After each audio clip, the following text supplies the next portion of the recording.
Civil Patrol. It's twice a week they have to move around. No? Lahat ng waterways natin, they have to check, they carry themselves with the videos na kailangan nilang i-report sa akin, so I know that they did their work. From there, doon ko malalaman ano ba yung mga kailangan, ano ba yung sumobra, ano ba yung pinagtatayo kong bago, meron ba nag-ibang riprap, meron bang sheet pipe na kailangan ayusin, meron bang puno kailangan i-prune. Kasi all these areas, you don't really see it every day. May mga lugar tayo dito na hindi mo talaga nakikita yung tubigan. That's exactly why naaabuso tayo ng mga taong nakatira sa may lugar because they take advantage of the fact na walang nakakapansin, walang makakasita, and they start, expanding their houses or building their mga extended kitchen, extended bathroom, bahay ng kanilang mga utility. At para naman sa mga informal sectors, napapaupahan pa nila.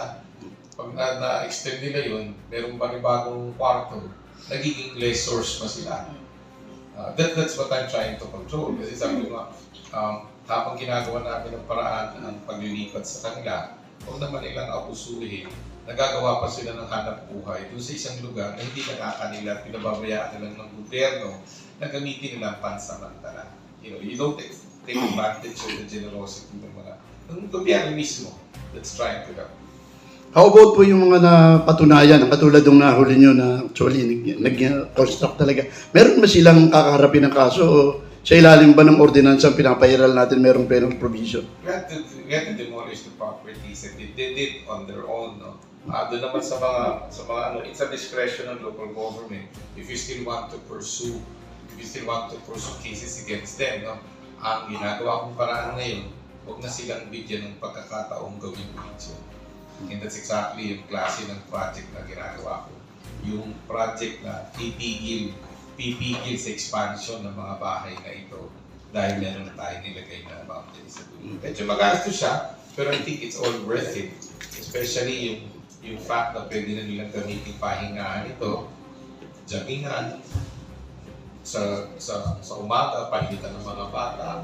Maluwang kasi yung area. At alam mo na hindi na pwedeng lagyan ng bahay kasi makikita na talaga. Makita niyo from the tulay, makikita ninyo there's already a stretch there that we already started fixing. Tapos i-fence ko yung dulo ng mga bahay na para this becomes a public place for everyone's enjoyment.